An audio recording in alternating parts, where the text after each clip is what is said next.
Hallelujah, hallelujah. Blessed be the name of the Lord, the rock of ages. I am that I am. Ọlọ́run gbogbo ìgbà. Àkọ́bí nínú àwọn òkú, ìrànlọ́wọ́ aláìlénìyàn. Òpábídà sọ́bídire, igi lẹ́yìn ọgbà wa. Ọba títí láéláé, àrí ìró àlá lójoojúmọ́. Ìṣẹ̀dá nínú àwọn ọ̀run. Ọba tó lọ kọrin kése. Tó fi ṣẹ́ ogun rán, àdàgbà má tẹ̀pá, arúgbó láéláé. Ọba ńlá, olóríkì ẹgbàágbèje, yágbóyàjò ọkùnrin ogun, arúgbó ọjọ́, ọlọ́run tó jẹ́ èmi ni nínú èmi ni má ṣe bẹ̀rù, ọba ìrànlọ́wọ́, atórí aláìsùn ṣe, gbanigbani à ń sáyá, ègbélẹ́yìn ẹni à ń dá lóró, ògbèjà oníjàjà kẹrù ó boníjà, akínrinṣore, aṣore kiri, bíṣọ̀bù àti àpọ́stélì ọkàn wa, ọlọ́run tí gbogbo ẹ̀dá ènìyàn ń pè, ọba tí gbogbo adarí ọ̀run wárí fún tí wọ́n ń dúpẹ́ lọ́wọ́ rẹ̀. Ògo ni forúkọ rẹ o, àkọ́dá ayé, aṣẹ̀dá ọ̀run, ọba àwọn ọba, elétí ọ̀fẹ́, gbanigbani à ń sáyá olódùmarè. Ògo ni forúkọ rẹ, adúpẹ́ àánú, adúpẹ́ oore ọ̀fẹ́, adúpẹ́ ààbò àti ìpamọ́ pàápàá lórí àwọn ọmọ wa. Òní ni ọjọ́ àdúrà àwọn ọmọ wa, ọmọ mi yè. Òní ni ọjọ́ Sátidé tó kẹ́yìn ní oṣù kínní ọdún 2023. A bu ọlá fún ọ, a fògo fún ọ, a dúpẹ́ lọ́wọ́ rẹ, a yìn ọ́ fún àánú ńlá tá a rí gbà. Ògo ni forúkọ rẹ o, ọlọ́run májẹ̀mú, ọlọ́run gba ọpẹ́ wa. A dúpẹ́ fún ìbẹ̀rẹ̀ oṣù yìí lórúkọ Jésù tó tún mú wa dé àkókò yìí, ọlọ́run gba ọpẹ́ wa. A dúpẹ́ fún gbogbo ọjọ́ Sátidé tá a ti lò nínú oṣù yìí. A dúpẹ́ fún ọjọ́ Sátidé tó kẹ́yìn yìí, ọlọ́run gba ìyìn wa o. Ayérayé lónìí, aparú burúkú lábẹ́ ìtìsẹ̀, àtọ̀rọ̀ fún ìdáríjì ẹ̀ṣẹ̀. Ọlọ́run dárí ẹ̀ṣẹ̀ wa jì wá lórúkọ Jésù. Ẹ̀mí mímọ́ a gbàdúrà lónìí bá a ti ń lọ sínú àdúrà. Àdúrà má jò ṣe tiwa tì, wà pẹ̀lú wa o. Lórúkọ Jésù kò gbóhùn wa.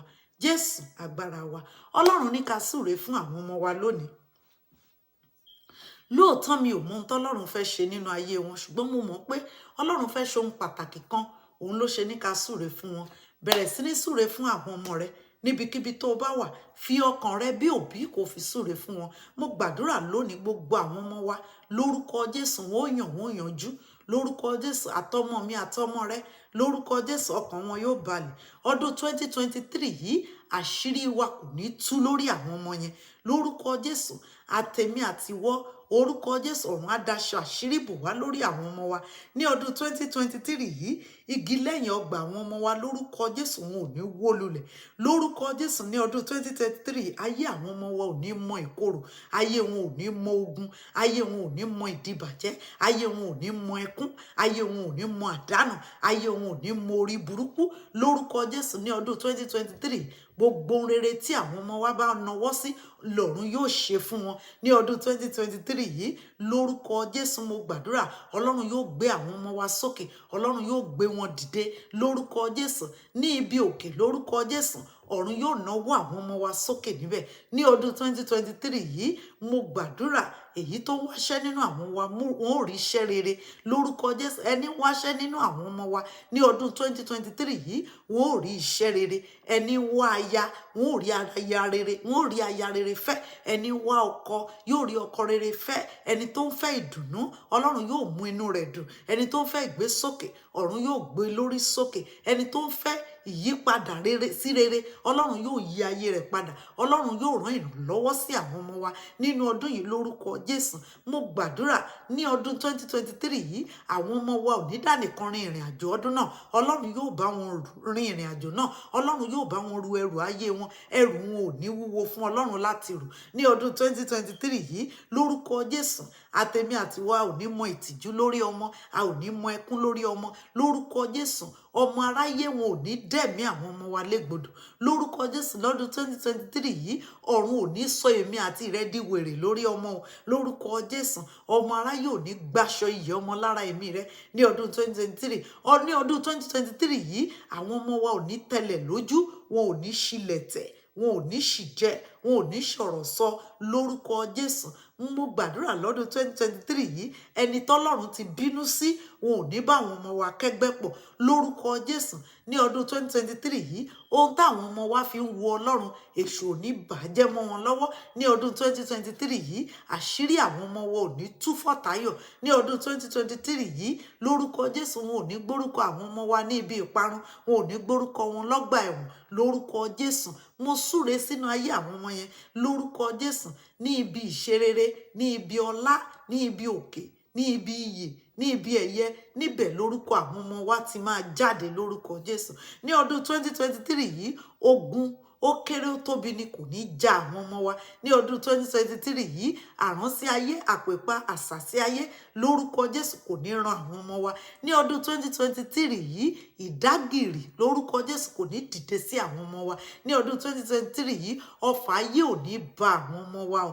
Lábẹ́ bó ti wù kó rí lórúkọ Jésù, ìrìn àjò àwọn ọmọ wa lọ́dún yìí yóò wu Ọlọ́run lórúkọ Jésù. Lọ́dún 2023, ọ̀run yóò dá àwọn ọmọ wa lọ́lá, ọ̀run yóò súre fún wọn lórúkọ Jésù.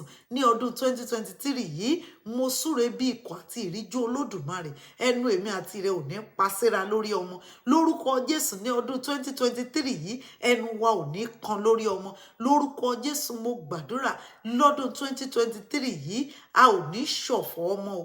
Lọ́dún 2023 yìí, ìrìn àjò àwọn ọmọ wa kò ní yọrí sébùté òfo.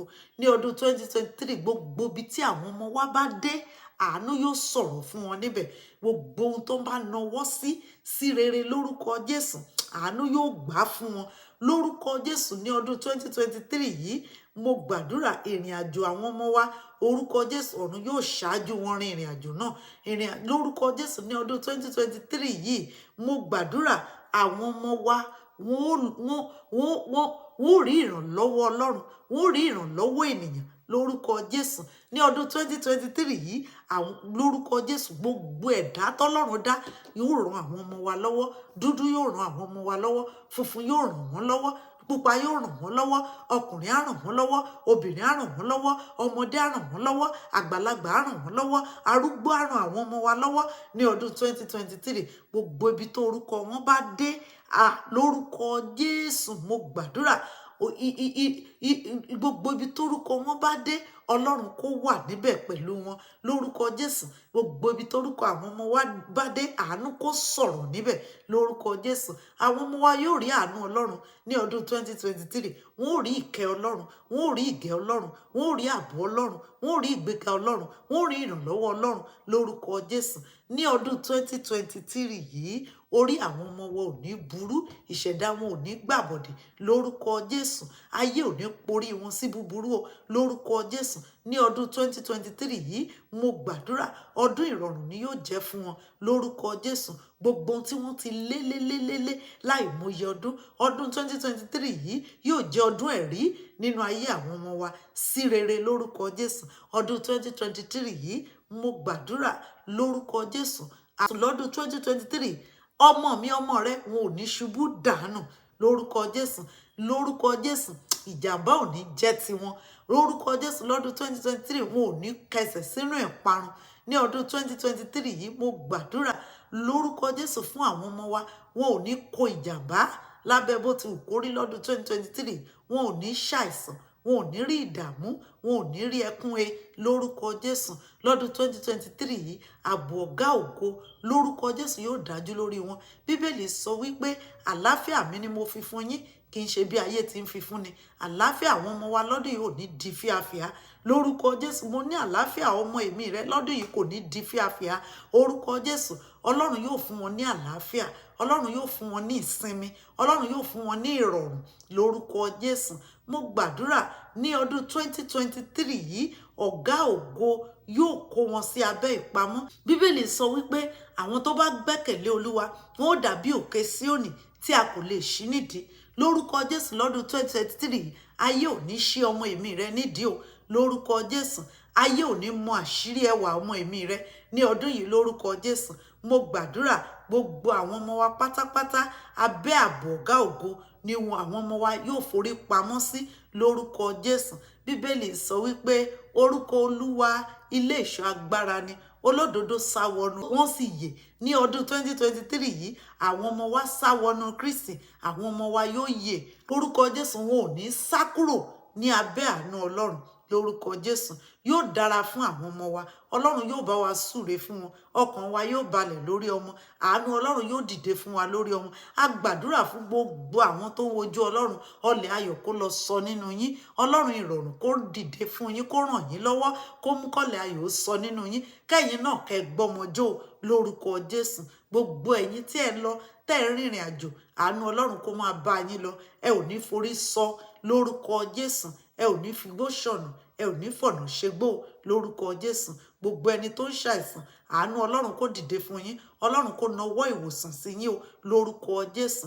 Kẹ́ ẹ lọ rí àánú gbà ní orúkọ Jésù. Ọlọ́run kó mú yín lára dá lórúkọ Jésù. Mo gbàdúrà gbogbo àwa abiyamọ, iṣẹ́ tá a ṣe a ó jẹ ní àlàáfíà, bẹ́ẹ̀ lolúwa wí o. Jésù agbára wa, àmín. Yóò dára fún wa lórúkọ Jésù o. Inú wa yóò dùn, ọkàn wa yóò bá àdúrà wa gbà, a ò ní gbàgbà ti àdúrà lórúkọ Jésù. Ẹ jẹ́ ká rí pa àgbàdúrà yìí ká fi ránṣẹ́ sáwọn ẹlòmíràn. Èmi náà ìlú olólùfẹ́ yín, Lady Evangelist Bọ́láńlé Ọlátúbí Ọlọ́filóyè. God bless you. Amen.